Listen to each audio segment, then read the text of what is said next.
Franchising is the most misunderstood and most overlooked form of entrepreneurship. We're here to educate you and help you find the entrepreneur within. Franchising is not all about the French fries. We find that individuals who are exploring business ownership tend to have a lot of misperceptions and misunderstandings about the franchise industry. So what we want to do is help prospective business owners make confident and educated decisions before moving forward or not moving forward with a business. Welcome to Unpredicted Entrepreneur. Hello and welcome to episode 31 of Unpredicted Entrepreneur. My name is Sarah Wasco. This is my colleague Roxanne Rapsky, and we are here to provide education and information on topics related to business ownership and all things franchising. And we are thrilled today to invite our guest, Eric Schechterman from Benetrends, to share with us a little bit about funding. The funding and franchise business ownership financing world just seems to change all the time. And so we are thrilled to have Eric join us today to give us some updates. Eric has been with Benetrends for 11 years.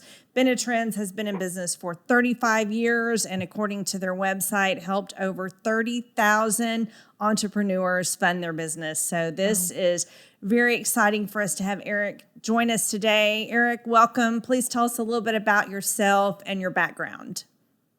Well, thank you, Sarah, and everyone for listening and joining today and having me as a guest.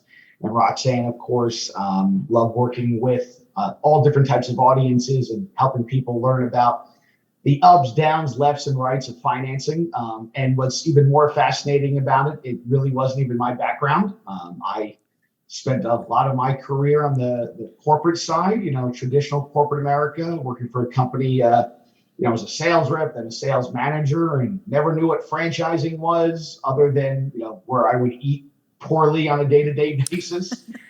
Didn't know the size, the volume, and the power and the amazing stories within franchising, and opened up my eyes a little bit for some new opportunities. Met this company, Benetrends, a little over 11 years ago. Went on the interview, went to my first franchise show, and became hooked ever since. And to just see the lives that get changed, the impact that it can have, the various options that are there, and then how funding in our world plays a role in that. And it's really been a great run. And you don't have to be an expert to kind of figure this out, because something that's great about our industry, there's a lot of experts to help you get there. So that's kind of my life in the franchise space. And I love working with all of our clients and partners, and helping people figure out what is available out there, because, man, does it change quite frequently. And I feel like the perceptions that the public have don't always match the realities, sometimes in the wrong way, sometimes in the right way. As you know, I can ramble, so I'll hit the pause button there. Well, thank you. That's great to hear your background. And you, like so many of our clients, kind of fell into franchising and really became in a situation where you enjoyed it and were enthused by it. There's never a dull moment in the franchising world, I can certainly attest to. So I guess really let's just dive right into the lending environment. What are you seeing out there in today's lending environment? When people talk about the lending environment, I also think there's always, confusion of, well, what is lending?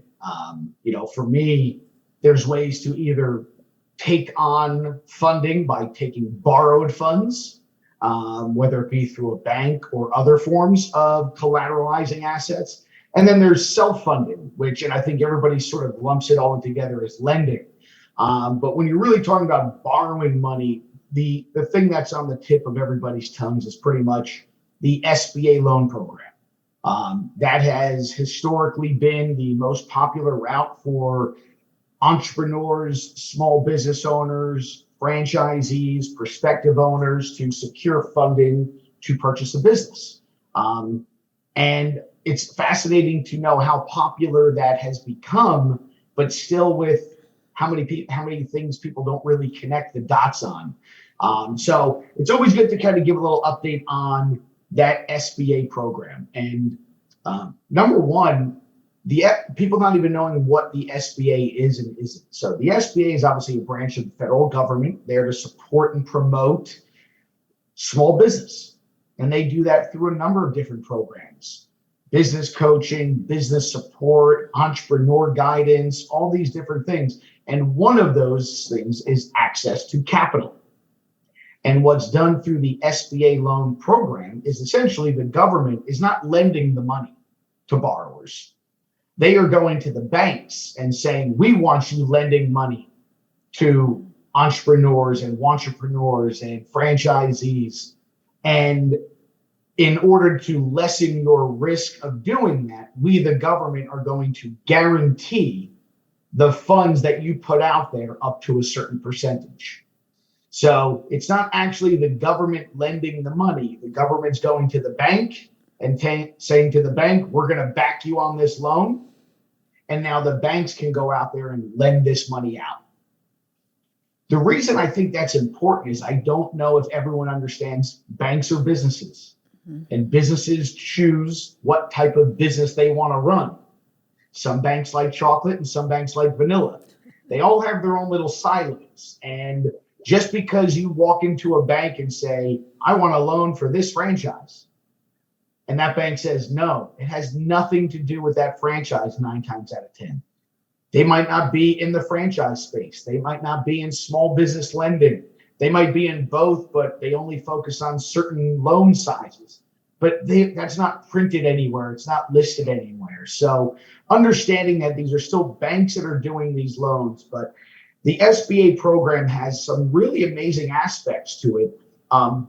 But what's really the most frequent update that people focus on is how it relates to the interest rate on the SBA loans.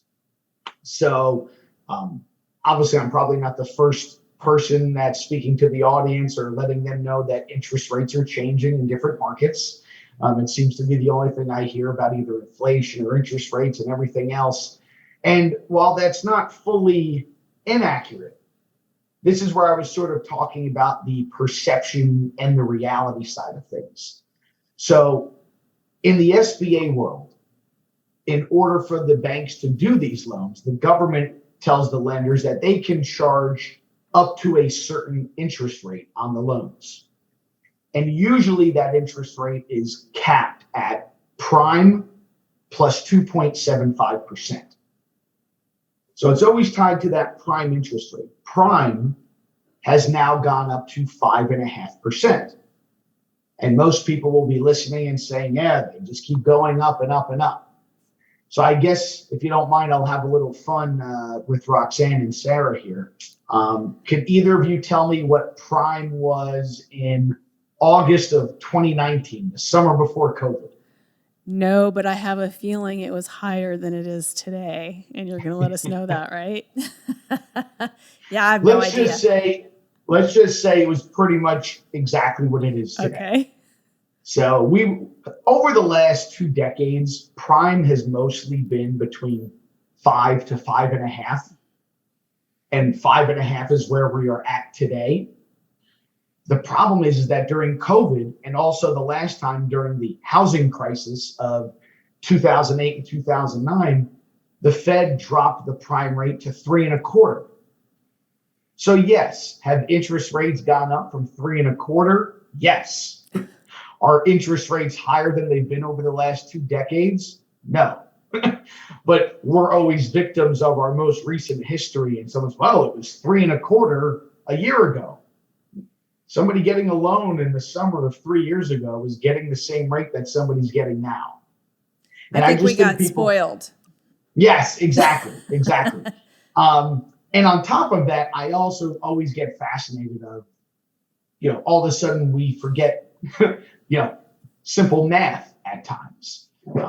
I think that on, say, a $300,000 loan, the change in interest rate, if you extend that over a 10-year term, which most SBA loans are going to be, and the whole loan amortization and everything else, I think on average, it probably comes out to, I don't know, a couple of $100 or less difference in monthly payments on the SBA loan over the length.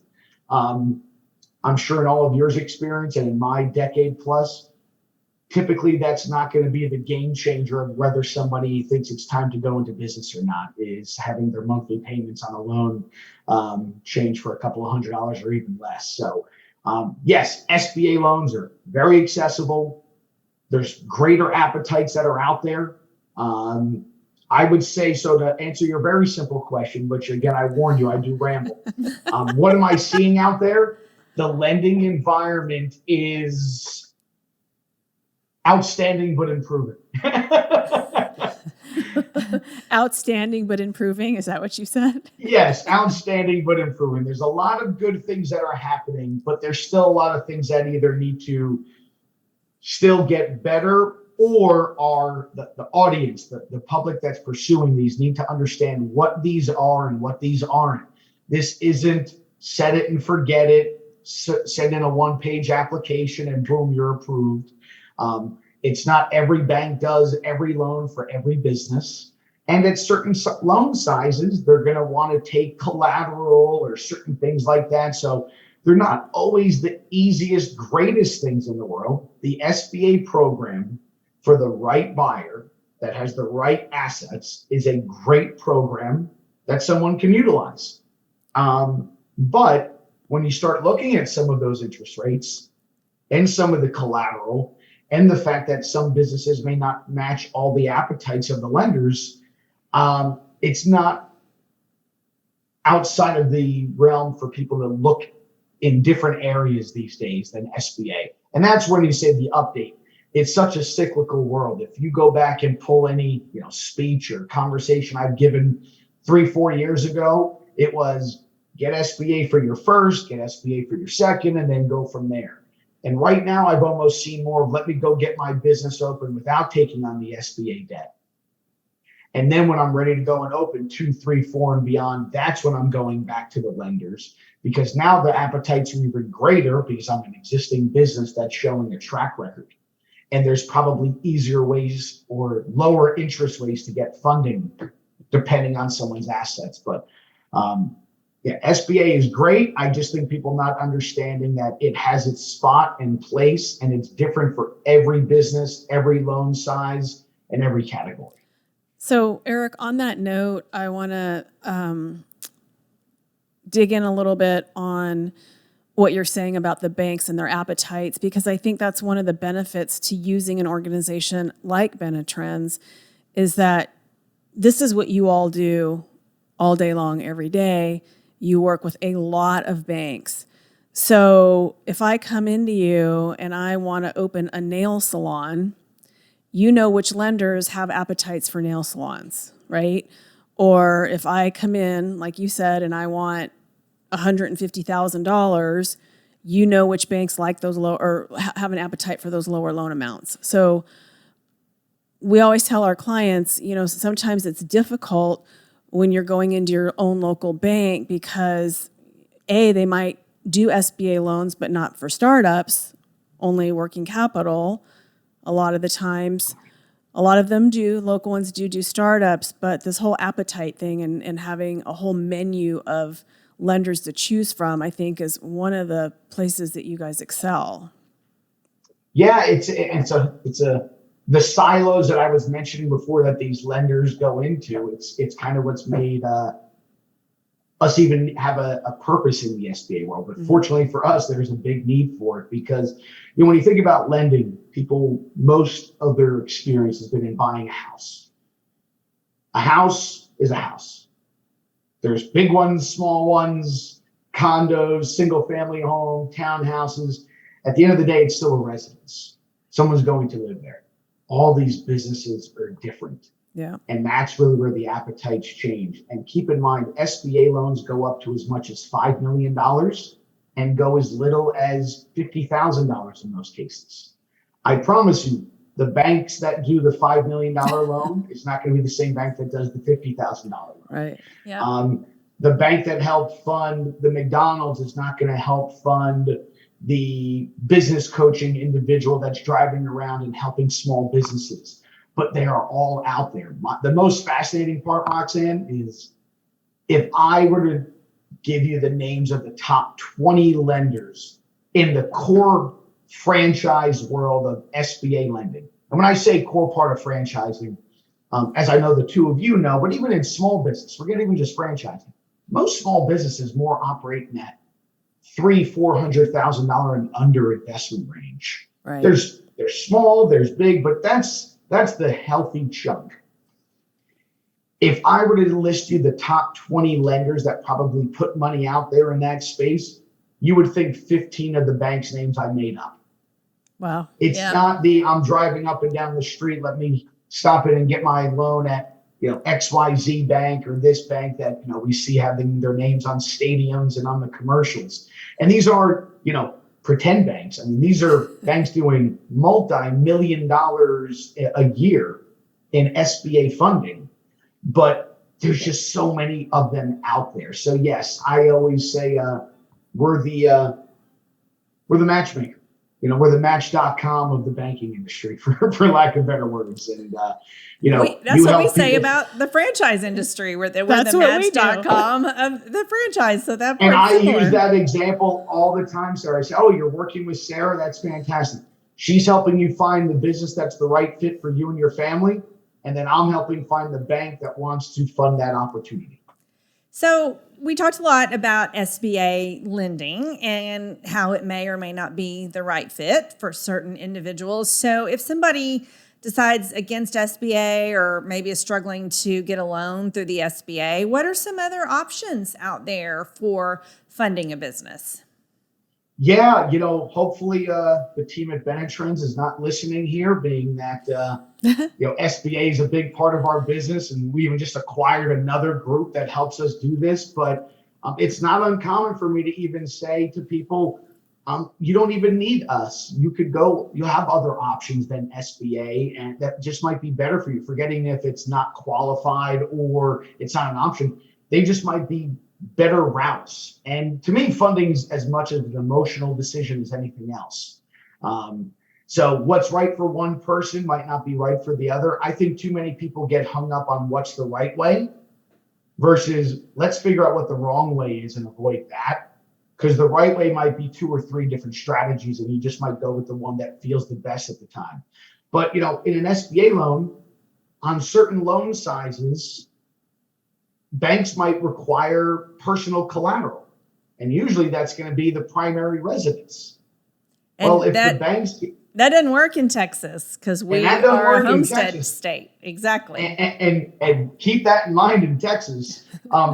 We were talking about appetites. That also doesn't mean the bank has to do the loan without collateral, which I'm sure you've all seen. So all those things come into play where even if they could take it as collateral, well, with prime at 5.5 and being able to go up to 2.75 on an SBA loan, I say to people all the time, how do you want to collateralize your house? At 8.25% or under 5%? And usually people will say under 5. And I'll say, okay, so you want a HELOC, a home equity line of credit, not an SBA loan. Because again, if you take the names of the programs away, at the end of the day, you're taking borrowed funds, leveraging your home as collateral. So I've seen people go that route versus SBA. People don't always consider their stock portfolio as an option for funding other than liquidating those investments, which most people don't want to do because they don't want to walk away from what they've invested those funds in, and they don't want to pay capital gains tax on any gains that they've had. A lot of people don't realize you can use a stock portfolio just like you would use a home for a home equity line of credit. You can use it for a line of credit, but instead of pledging the home, you're using your stock portfolio as collateral. So you're not selling your investments. They stay where they are. They're still being managed. They're still hopefully, earning a good return, and you can borrow against them at a very low interest rate for a line of credit. So I've seen people utilize that option as well. And then I just think so much of this world, especially here in the United States, as retirement plans have been such a big part of our economy since their creation.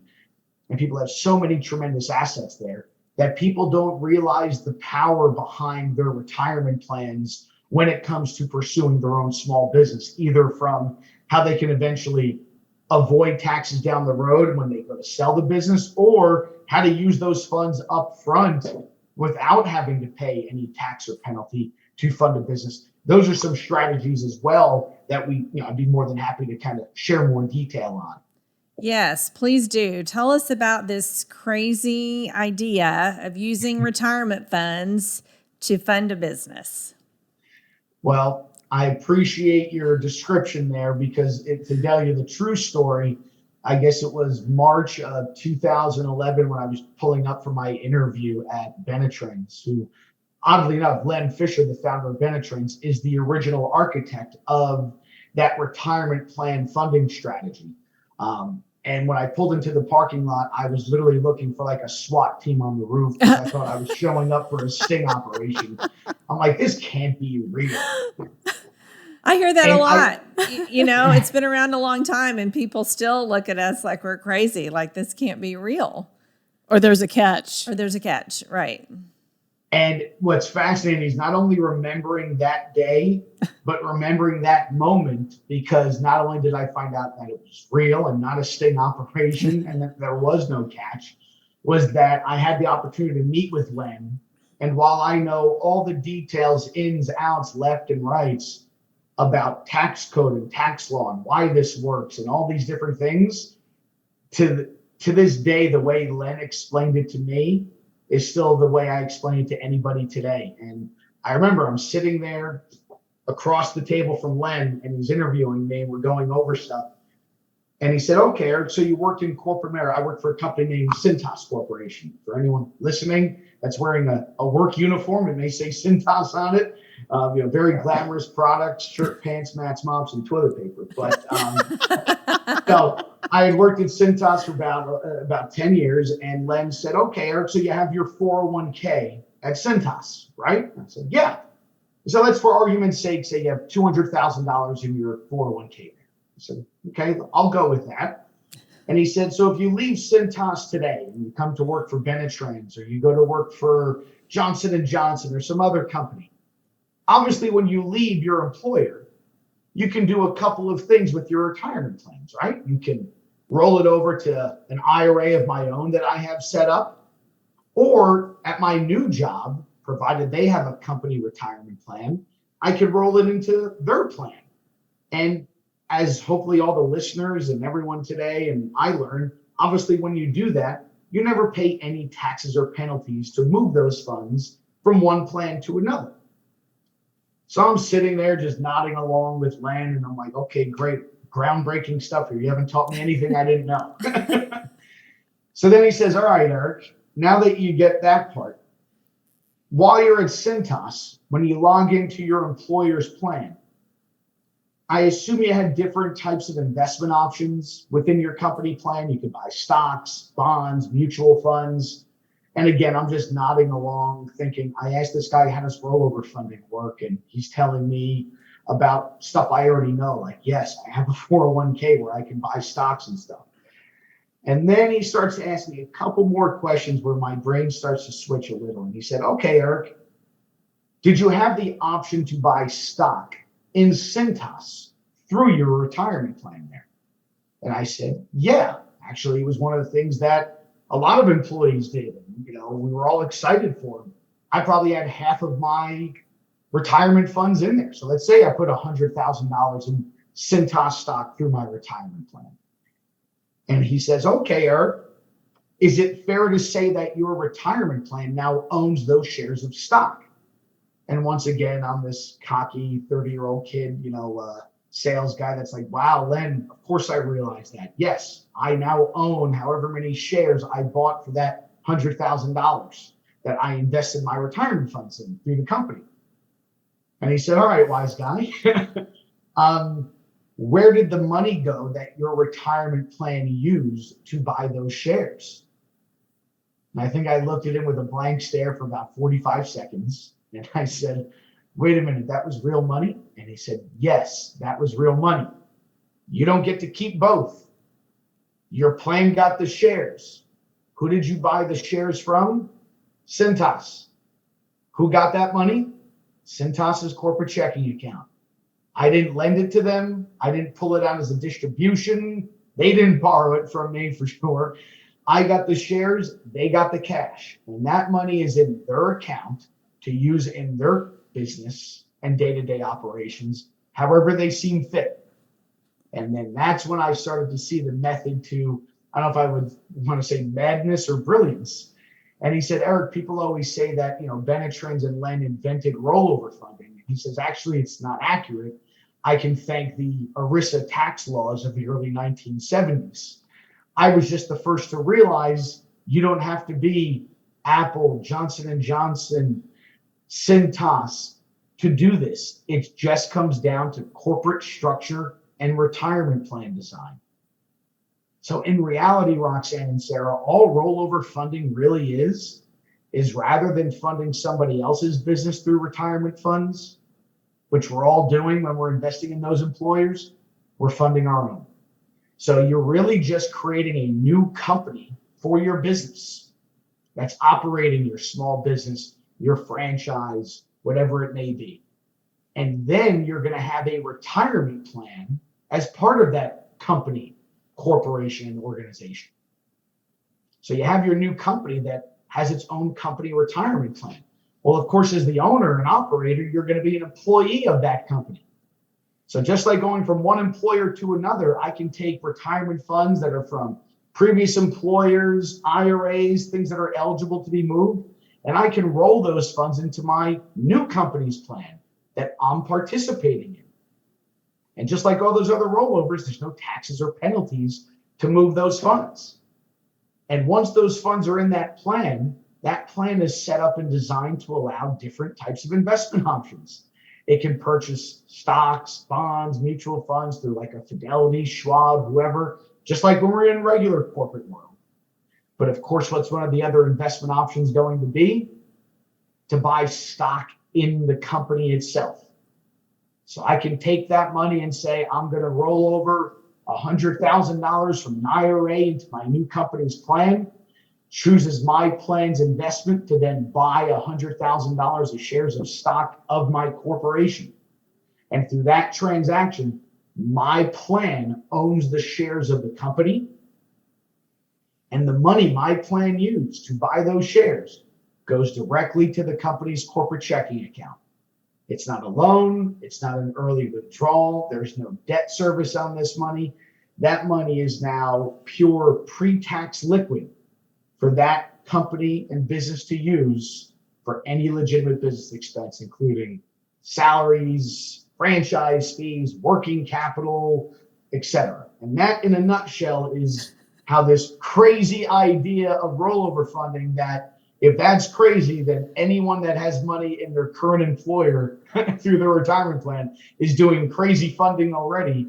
But instead of funding their business, you're just doing it yourself. So that really is how this world of rollover retirement funding works. So, Eric, I'm never explaining this program again. I'm just going to send this link out and you can do it for me. That was a great explanation. It really was. I never really heard it described that way. Well, and that leads into, I know you deal with this just as well as I. A lot of times when our clients might have a first or second call with you guys, they'll go back to their financial advisor or their CPA who says, what, you're crazy, kind of like how that question all started, right? And then we're usually getting them on a 3-way call with, or 4-way call, all of us on the phone, so that you can go through that and explain it to them. But you're willing, your team there at Benetrends is willing to do that with the CPA or the financial advisor, correct? Yes. So just as you mentioned before, while this has been around for pretty much 4 decades, and the amount of thousands of times that we've done it, and just overall in the entire industry, it's still something that isn't commonly known or the tips of everybody's tongues. So you do run into that with some of the advisors around each other, CPAs, financial advisors, like you mentioned. A couple things there. Number one, I would tell you in my 11 years, if 100 CPAs say, don't know about this or shouldn't do it or don't like it, I'm pretty much batting about 99 for 100 of getting them to not only understand it and support it, but almost eventually become great referral partners for us. Yeah. Accountants love the idea of not paying any unnecessary taxes. I mean, in fact, we do a CPE course every quarter for the CPA Online Academy, where accountants can go on and learn about Rob's funding and get continuing education credits. So that part is kind of the fun and easy one. I'm batting about 1 for a million with financial advisors.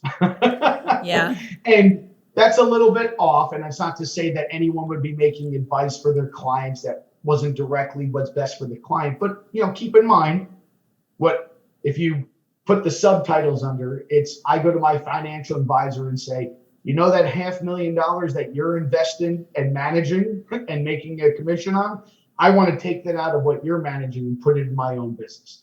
But if we really are working with people that have their best interest at heart, there's not a financial advisor that's ever shied away from this, because as I mentioned, man, does this even create some exciting exit strategies?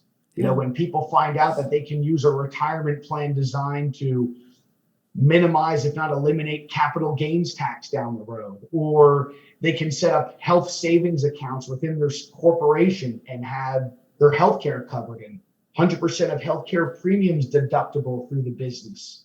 So yes, we are not only happy to have those calls, they're kind of fun because we know with a few basic points, there's nothing better than getting somebody from a detractor to a supporter, because then the candidate's like, well, hey, if they're saying it's okay, then we're good to go. And when people look at this and they really understand all you're doing is creating pre-tax liquid, it's kind of hard to argue the point. Yeah, and a lot of people like that idea versus having the debt service. So it's really good to know that option is out there. Eric, thank you so much for all of your details and insight today on different options for funding a business. We greatly appreciate your time. Again, our guest today is Eric Schechterman with Benetrends Financial. Eric, if they want to reach you, what's the best way to contact you? Well, even though you nailed the pronunciation of my last name, which is pretty not easy to do, so I do appreciate that. Fortunately, the great people at Benetrends aren't going to make anybody type that whole name out. So I do have Eric at Benetrends.com. That's ERIC at Benetrends.com. Of course, you could always visit our website at www.benetrends.com. And of course, working with Roxanne or Sarah, they're always happy to connect you with myself or any one of our team members at Benetrends. And nobody has to know exactly what they want to do or how they want to do it. We love engaging just in general conversation with people on all things funding and small business. There's no cost to speak to our team about all those different options. So reach out, text, email, phone call. We're happy to do it any way possible. Thank you, Eric. We appreciate you joining us today and enlightening us and our listeners. For those of you out there listening, thank you for joining us today. Please follow Sarah and I or find us and connect with us on LinkedIn. I'm Roxanne Rapske, R-A-P-S-K-E. Sarah with no H, Waskow, W-A-S-K-O-W. You can also find us on frannet.com and on our YouTube channel, Frannet of Dallas, Fort Worth, and Oklahoma. And lastly, you can find Unpredicted Entrepreneur on your favorite podcast platform. Bye. Bye-bye.